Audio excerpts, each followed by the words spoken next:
Hello and welcome to another exciting Blender tutorial. Today we're going to be learning Blender with Armored Core 6. Let's get started. Alright, so you may not be a gamer, so you may not know, but this is a cool game called Armored Core 6 coming out. It's got mechs. It's so cool. It's from FromSoft. They do amazing stuff. If you are a gamer, you're probably hyped, and you're probably keen to know how to make mechs in Blender. I mean, who doesn't want to know how to make a mech in Blender? I was trolling the web and I found this cool image from the game, or maybe a cinematic something. I don't know. It might be in-game footage. I'm not sure, but I thought it was really cool. And there's a lot of neat things going on in this that we could use to make a tutorial to talk about how to do this stuff. So yeah, special thanks to all the patrons, supporters, and everybody who supports on YouTube. Really appreciate all of you. If you want to join them, you can get uncut tutorials like this one, which runs for 2 hours and goes into a lot of extra detail. Check that out if you're interested. Thanks so much for watching. Whenever I'm using an image as a reference, it's really helpful to have that image kind of in Blender so I can be looking at it directly and comparing it while I'm working on stuff. So I'm going to split my view like this, and I'm going to go to the image editor. Image editor is just like a straight up image editing program that lives inside Blender. We can open any kind of image. I'm just going to go desktop and Armored Core 6, and there it is. So cool. Look at that. Oh, love a good mech. Love a good mech. All right, a new one. By the way I'm making new windows, if you hover your mouse pointer over the corner of any window, you get a little plus symbol. If you click and drag like up, down, left, right, in one direction, you'll see it'll split that window, and you can then turn it into anything you want with the little icon, the widget in the top left. That's really important. Now, this is not a sponsored video. FromSoft has not contacted me. Bandai Namco does not send me a check. So this is going to be I'm going to try to make this really good intro to modeling for you. If you're not used to modeling, you don't really know how to model, and you want to figure out how to do something like this. A mech is really modular, okay? So we can think about different components and then fit them together. It's also symmetrical, so we can just model one half and let the other half kind of just be a duplicate of the main section. So we might focus on the body first and then maybe do some of these arms. So I'm going to come right over here. Now we're just going to use a few basic modeling tools to make this, okay? You don't need a lot of modeling tools to do this kind of thing. I've got no add-ons, nothing. It's just straight up vanilla Blender. We're going to start with the default cube. We'll let it survive this time. First thing to do when you're modeling something is you want to kind of to block out the shapes. So you get the basic shapes ready to go. So let's do this chest piece first. I'm going to go into edit mode by hitting tab. And then you come up here, you've got the vertex, edge, and face selection mode. You can select between those 1, 2, and 3 using the numbers 1, 2, and 3 on the top of your keyboard. And that's just a quick way of switching. So I'll grab this front one. And let's hit G and X, so to grab and lock it on the X, and then S to scale. I'm just going to scale it down a bit. And we're just going to create this sort of elongated piece. I know it's at an angle, but we're just going to kind of model it straight at the moment. It kind of tapers back. I think the whole thing, it looks like the whole thing is a tapered object like that. And then there's going to be a gap here where the head sits. Let me go ahead and do Control R. This is one of the tools we use a lot. It's called a loop cut. It creates a cut, an edge cut, like all the way around an object. And it follows the flow of the topology. So what I mean by that is you can see that I've got 4 sides to this top. Let's escape out of this. See this top face? It's got 4 sides, right? So whenever you have 4 sides, Blender can kind of follow the flow because it can look at, okay, what's the opposite side for this face? So it'll start cutting, finds the middle of this edge. It sees this as a part of this face, and then it looks for the opposite edge, and then it makes a cut there. And then it'll do the same thing over here. It'll follow to this one now, and it'll go, okay, what's the opposite edge to this one? Because it's 4-sided, it's easy to know. If this was 5-sided, then it wouldn't know where to go, and the edge cut would just stop because it couldn't figure out which is the correct opposite side. But because these are all 4-sided, it's easy for Blender to work out. So I can hit Control R, and it's just going to run right around the whole thing. So there we go. Now, I'm going to do the same thing the other way. Let's take this vertex, and it doesn't matter if you still got it out or not, but let's delete it. Okay, so I hit X, and I selected delete vertex. I just have these guys here. Now, another tool you can use a lot is hold down Alt. Alt does a loop selection, so you select a loop of edges that are all connected. So that's one big loop, so I can hit Alt to click all of those at once, and then E to extrude. That's the other tool we use a lot. X to lock it on the X, and then scale, and there we go. So now you can see, because these are each now all 4-sided, I could do a loop cut in here and create a bit more shape if I wanted to. So I could scale this up now to kind of create sort of a rounded tip like that is. And then for this in bit, What I can do with this is I can use a tool called grid fill. So I can F3 and type in grid fill. F3 is great if you're not used to it. It's just the ultimate way to find any tool in Blender. You just hit F3 and type whatever you're looking for, and it'll just show you every command that like remotely matches that. So it's really, really good. Grid fill is great. You can see it just makes a grid fill. I'm gonna come over here. One thing you do a lot when you're modeling is you switch to transparent mode. So this right up here was X-ray mode, is what it's called. If you toggle that, it lets you see through. And what this does is, if I wanted to like select, like if I say I select like everything here, I'm thinking I'm selecting like all the vertexes on one side of my mesh, right? But if I look around, you can see it didn't select this one back here, and that's because I couldn't see it. It wasn't visible from this angle of view. And that can cause problems. So what you want to do is turn this on, and now if I box select, I know that I'm getting everything that's on that side, because I can see all the vertexes. It lets me just select through. So just don't forget to turn that back off again, because it can mess you up if you're, selecting things. But anyways, I don't want those. So I'm gonna hit B to box select and Shift to deselect. And then I just want to B to box select these guys right there. So we've got all the vertexes that live on one side of the object. Now X to delete and vertexes. Now we've got half of an object. So with this, what we can do is go to the wrench, add modifier, and we're going to add the mirror modifier. And I want to mirror along the Y axis, not the X. And there we go. So now we just work on one side, and it'll just automatically bring everything over for us. I'm going to loop select this group here and scale Y. And I'm going to see how when I'm scaling now, it's like scaling the whole thing out, and it's kind of intersecting, it's crossing the X line, and it's going off on the other side. I don't want it to do that. I kind of want it to like go from the center and just scale out. So I can change the pivot point. It's this 3D cursor right here, which is the center of our scene. I can use that.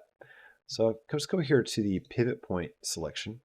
We can transform it and pick anything we want. We could do the active element, median elephant, but I'm going to do the 3D cursor. So now if I scale Y, you can see nothing's scaling across the X coordinate. It's just going out along the Y. And I'm just going to scale that up a little bit just to kind of pop that side out. And then Alt click this and scale Z and do the same thing. I'm just going to bring that up. That'll help create this rounded shape that we want. Okay, now I'm going to kind of speed up as we go. I'm just trying to front load the tutorial with explanations because we'll be using the same tools on repeat as we create this, okay? So, all right, now let's think about this sort of housing section where the head sits. I'm going to stay in edit mode, and we're going to go Control R, and I'll create a loop cut here. And before you click again, you have to click twice to confirm. So click once, it creates this mode where you can slide this edge around anywhere you want. And I'm going to slide it down a little bit, maybe right about to here. And then Control R, I'll do another one, slide it down to like here maybe. And I feel like these aren't in quite the right spot. So I'm going to hit Alt to select that loop, Shift, Alt, select that loop, and then I can double tap G. And double tapping G, so G is for grab, right? If you double tap it, it will slide whatever it is you've grabbed. It will slide it along the edges that they live on. So you can see how it stays the same proportion as I slide back a bit. So I'm just going to bring this back a little bit, maybe to here. Yeah, it looks pretty good. And we'll do that. All right, so I want this one to kind of be the bit that's the housing section for the head. So let's see, what can we do? I'm going to just hit E to extrude and Z. And I don't want this one in between, so I'm going to select that face and X delete face. And now we need to do these sort of like side panel things that come out here. And it looks like they're a bit further back, to be honest. And the bullet shape actually looks a bit more elongated. So I'm going to hit 1. And I'm going to turn on proportional editing. This is a tool that we'll use a lot. Again, throughout, it allows us to proportionally edit a whole bunch of vertexes at once. So if I turn this on and grab that front one, hit G and X, and I can roll my mouse wheel, it changes the size of that circle. Now, if you can't see yours, it's probably because your circle's off screen. So just keep rolling your mouse up and make it smaller and smaller till you can see it. And I'll just drag this around a little bit just to kind of get more of that elongated shape. This will also separate things. So this side bit looks like it kind of starts in right about here. So I might do one more loop cut right about there, and then go to 3, and I'll select these guys, and these guys. Let me hit B and just drag that out a touch. Might select this phase, was it this edge? Right here and right here, and turn off proportional editing. I'm going to grab X and just slide them back, kind of make it a pointed shape. And then I'm going to grab this one, go back to face mode, grab this section here, and this section here. I want both of those right E. I'm just going to bring those up like that and in a little bit. Just kind of guessing. It looks like there's a little ridge thing that goes up there. And take this one back here and E again and Y. Bring that in. All right, so behind the head we've got this raised kind of area. It's like a helmet thing, kind of sits behind the head. So let's figure that out. We're gonna take these two faces here, and we're going to hit E to extrude. We'll grab them up. Now I don't necessarily want this intersection, so I might switch to edge mode and grab Y and bring this in. I don't mind having a bit of a gap there, that's cool. I'll bring this down so it's more of a flat shape, and I'll grab these two right here and grab X and bring them back like this. I want this front section to be rounded, but I want the rest of this to be pretty like hard edged. So I might add some more modifiers on here. I might go for a, let's see, a bevel, and turn my segments up to 2 and take the amount down like that. And then I want to decrease the angle, increase the angle, because I don't want bevels on this bit, but I only want it on these bits. So yeah, 80 degrees should be pretty good. Now what I do if I add a subdivision surface modifier, it should round the front, but not the other bits. Get around with this number until it gets something that I like. That's pretty cool. You can right click shade smooth. Now we've got a pretty cool mech shape. All right, so this piece here, we want this rotated like that a little bit. And then we want to get the helmet section. We're going to model that now. So Shift A, we're going to go for another cube. I might take this piece and drop it down and drop it back. That way we can just model the helmet in place. I'm just going to scale this down until it fits inside that section. And the helmet's got a pretty simple shape by the look of it. I'm going to go into edit mode. A to select all, S, Y. I'm going to scale it down like this to narrow it. And I'm going to hit 3, grab that front face, and I'm going to hit I to insert and bring that in. And Control R just to create a loop cut down the middle.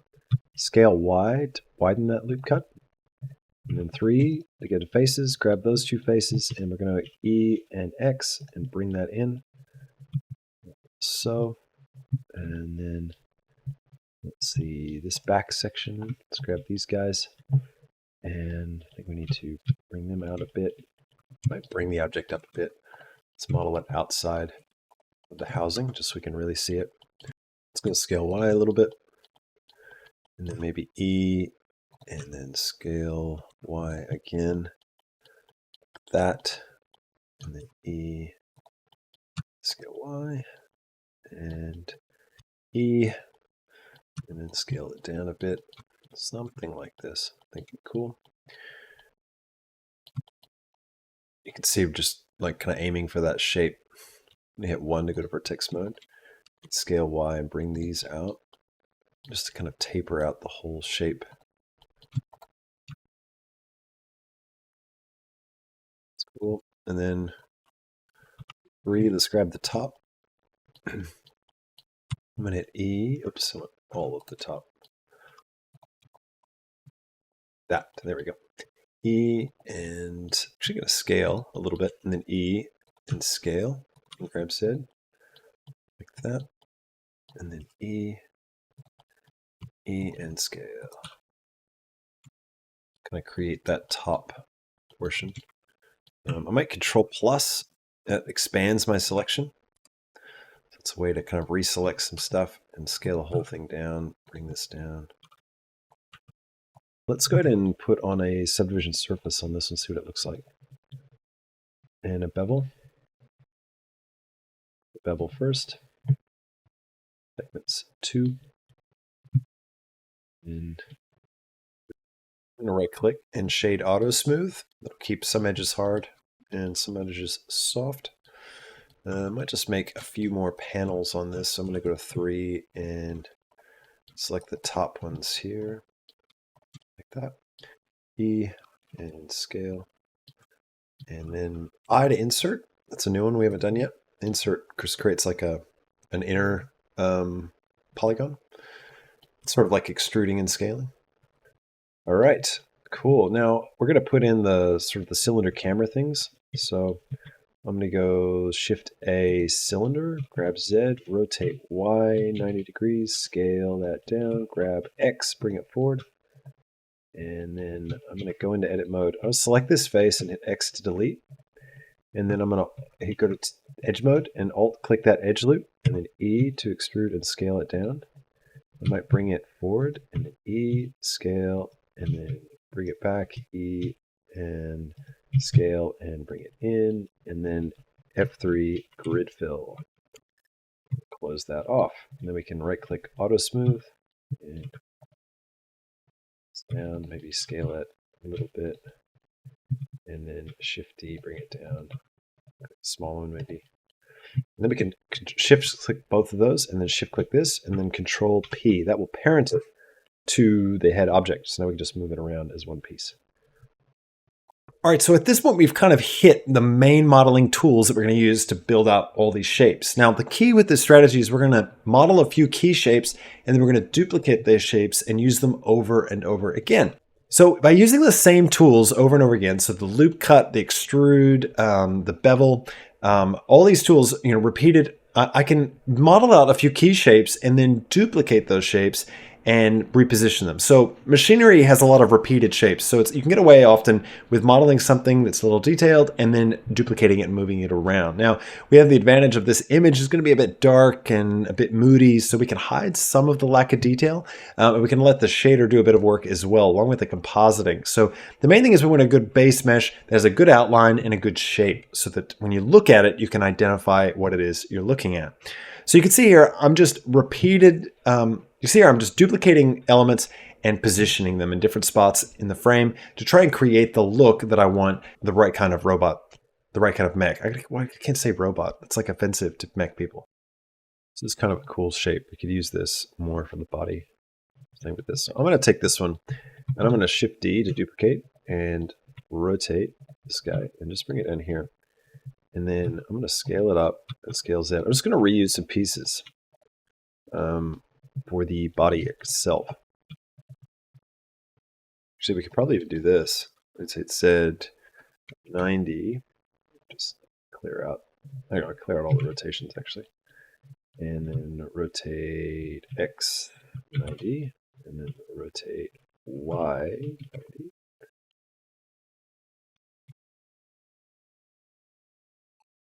That kind of looks right, to be honest. Shift D to duplicate, bring this down, rotate Y, scale X, and then grab that and place that here-ish. Y, come forward a little bit. Grab Y, bring it over. Shift D, bring them up, rotate Y. It actually works for mechanical objects to repeat shapes a lot. That tends to be a pretty good strategy. We need kind of a cylinder object, so let's go ahead and make that. Create a cylinder. Just grab this off to the side, and I'm going to right click and auto smooth. Go into edit mode, and we're going to hit 3 to go to face mode and delete that face, and delete that face, and then 2 to go to edge mode. Alt click that edge, and then scale that down. Sorry, E to extrude scale. Grab Z. E, Z, scale, E, scale. We're just going to scale our way through this. Now, I'm going to switch to local. We've been working global this whole time, which global is the sort of the world space that we're in. So Y is always that direction where the green line is, and X is always where the red line is. But when we switch to local, it's now the coordinates based on the object. So if I click on these little widgets, you can see that up is now kind of at an angle compared to the world, right? And X is kind of off to the side. And that's because this object has been rotated. a little bit.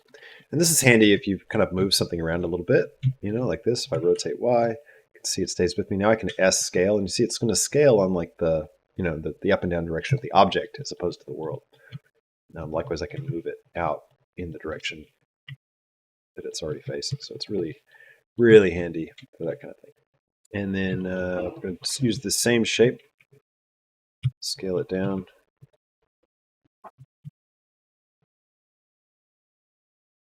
It does.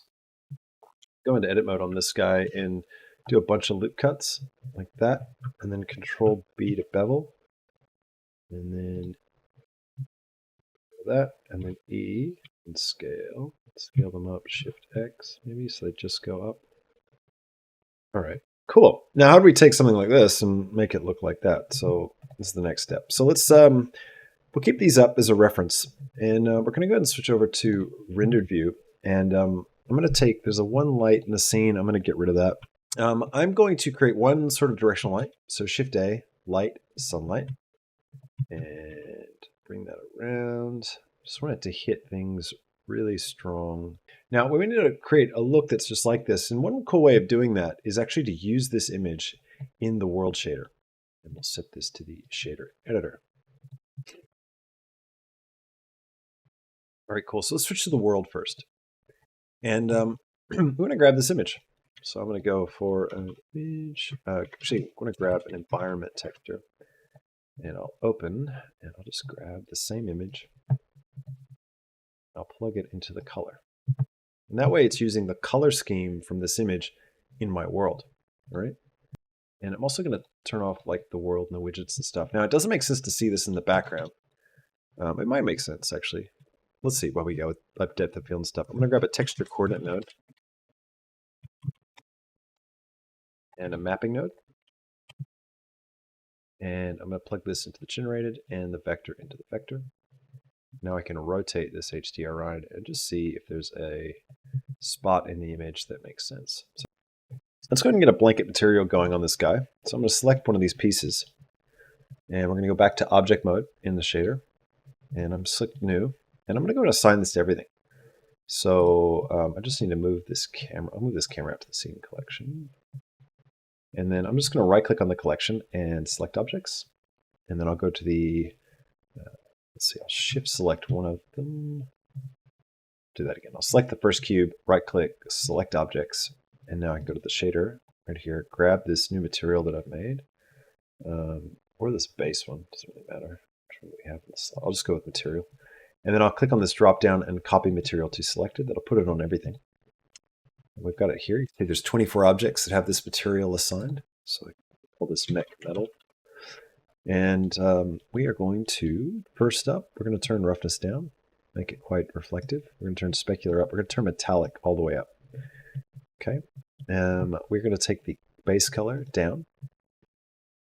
And then what we need to do is grab a Musgrave texture and a bump. Like this here. Height into the height, normal into the normal. And I'm going to take the scale right up on this, and the detail, let's see, what's it? Detail up and the dimension down, and the scale down as well, I think. 2. In distance, I'm going to go 0.01. And maybe even less than that, 0.005. It's kind of cool. Put this right down. Right, works. Take the strength right down too. And then come over here. I might grab a color ramp. And I will put it here. This will give us a little bit more control over this Musgrave texture. We can cut off portions of it and bring it over so it doesn't like, you know, blast the whole thing. Yeah, it looks pretty cool. You can see we're getting these little like flecks of like dirt and stuff. Okay, now let's see. I'm going to take the roughness up a little bit more. See how it's going to spread out that shine, which is cool. And we need parts of it to be shiny and parts not to be shiny. So we can use the same system and unplug this into the roughness. And now with this, what we can do is take this off black, because we never want it to be like a mirror, and take this off white, because we never want it to be, fully dull. Play with these a little bit. Take this up a touch. Let's take this light. We're going to kind of mimic the color. Let's see here. So we'll go for like this orange look. There we go. Now we need to turn on some extra things. We're going to come over here and turn on under the render settings, ambient occlusion, bloom, and screen space reflections. Take ambient occlusion. We're going to take the factor up to 5. I just want to see what that does. Doesn't really do a whole lot. Such a dark scene, doesn't really matter. But I'll keep it up at 5 for now. And we're going to create the little pinpoint light. That's pretty essential. So I'm going to start my controls back on, go into edit mode, and I still have it selected. That's good. You just select those interfaces. And we're going to come over here, click plus to create a new material slot, click new to create a new material, and then we're going to come here and grab the emission shader, just make this a red, and just turn it right up to like, 100, something like that. I leave edit mode. Oh, sorry, go back to it and then click assign. So with those faces selected, clicking assign will assign it just to those faces. So now we can have a look what that looks like. That's pretty cool. All right, cool. So the next thing we're going to do is add in some volumetrics into this scene. So I'm going to go back to my world shader, and I'm going to go for a volume scatter node. And I'll drop this here. And I will take this and plug it into the volume input. Take the density down to like 0.1, maybe 0.01. And I'm going to tweak that anisotropy until it starts to really focus around the light. Like that. And then I might grab a noise shader and plug the factor into the density. And then I grab a color ramp. And what we can do is we had turn that density like way down, right? So what we want to do is grab this white pip, and we need to make this value basically the number that we want for the maximum density. And then we can drag these together, and it's going to create some contrast based on this noise. So I can bring this down so it's really small. And you can see as I bring these close to each other, we're going to get kind of cut through it. And you'll start getting shapes that look like clouds. I'm going to create another light, sun lamp, and find another spot for this. These will be pretty easy. All we got to do is come over here, just create another collection, just keep things a bit organized. We're going to Shift A and just create a, how do I want mesh UV sphere, and we're just going to elongate it like that.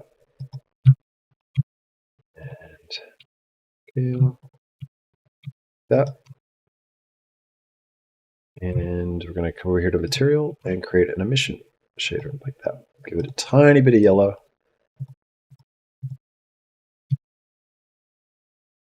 And then what we could do is we could create a cube, right? And scale this up, kind of fill the zone we want it to exist in. And then we could put geometry nodes on it. So I come over here to geometry nodes, click new. And then I can say points to, let's see, distribute. Distribute points in volume. Click that. We need to make it a volume. That's right. So mesh to volume.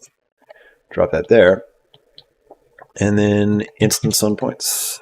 Instance on points. And then we need the spark. Just drag it in. Plug that into the instance.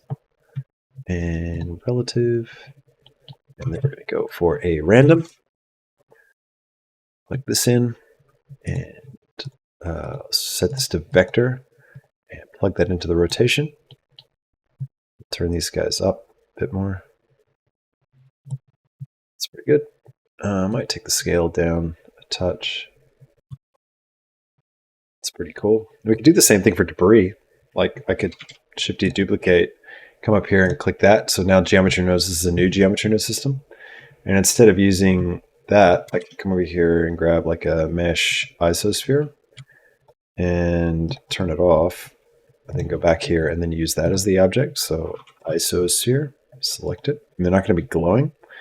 In this isosphere, I could put a dark metallic material on it, maybe something like dark and rough, maybe. And then I'll hide that. Come back to here. Change the scale. There you go. So we get some. Like we can create a random value for this as well. Plug it in. It's down. Now to really get that lighting to work, like the sun needs to come around behind him a bit better. Cool. Let's see. Should we try and make the jets?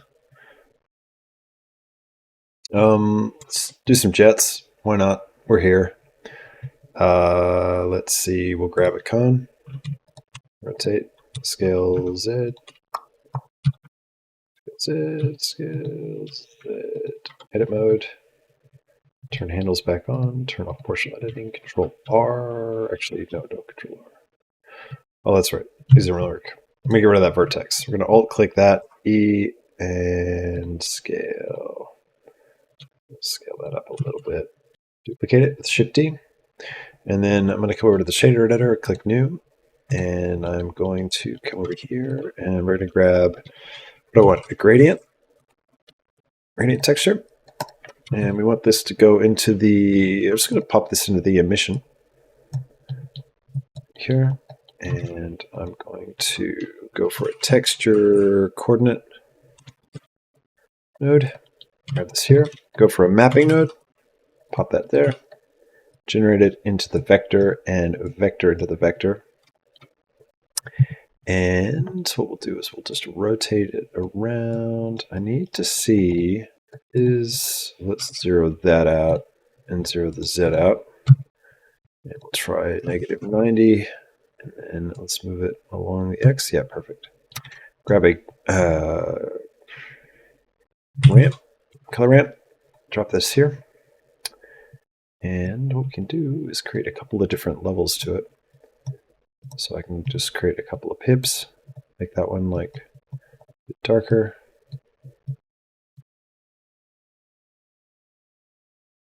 Go something like that, like that. It's kind of cool. Now we can plug this into the alpha and then open up the side panel and we're going to go, oops, did I lose it? No, we're going to go options and we're going to set the blending mode to alpha blend and shadow to none and untick show backfix. We don't need that. And then with the emission, we can just like turn it way up, turn the emission strength way up. And we need to change the color. So I might come over here and grab another color ramp and just pop it in here for the emission section. And then what we can do is we can color this, create like some, maybe another pip in here that is a bit purplish. You can see these together are going to do cool stuff for us. I need to soften it out more on the edges. I need to get a Fresnel and then multiply. So mix, go for a mix color, take the color into A, the factor into B, turn that up to 1, switch this to multiply, take this to the alpha. It's going to be pretty hard edged though, isn't it? So let's try layer weight. Layer weight node's similar, but it just gives us a little bit of a softer fall off. And I think we can just use facing.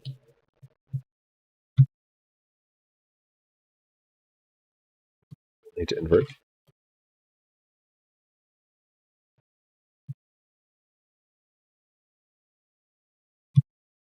It's there like that. And then Shift S, cursor selected, Shift A, light, point light. Turn it way up. Stick it near these guys like this. Give it a little bit of a similar color. Turn it way up. And then, I mean, one of these could even be like, scale it down to the Z. This is like a laser. It just could be cool for extra detail. Like, you know what else we could do with this? We could Shift D one more time. Rotate like this, grab X, grab X, bring it in front, this, right? And then click that to make this a single user. Turn the emission strength down and make all this red.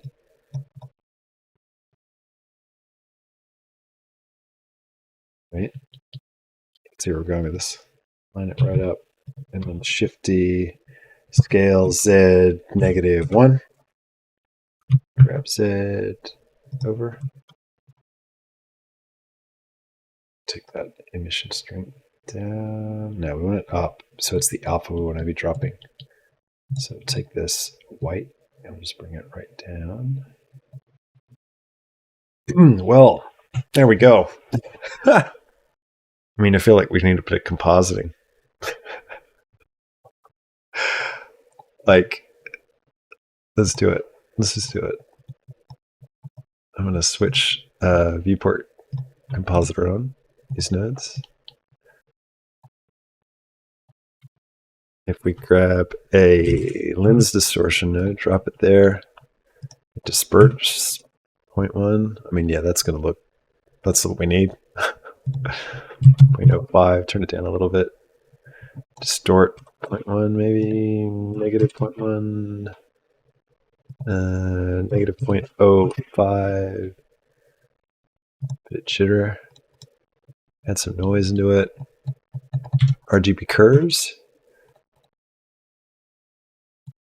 Darken it up. Increase that contrast. I hope you really enjoyed this tutorial. Now, if you want to get to this final image here, this video went on for 2 hours. So if you want to watch the uncut, like full version of this, you need to join on YouTube or over on Patreon. On YouTube, you got to go on the All Access Pass level and higher.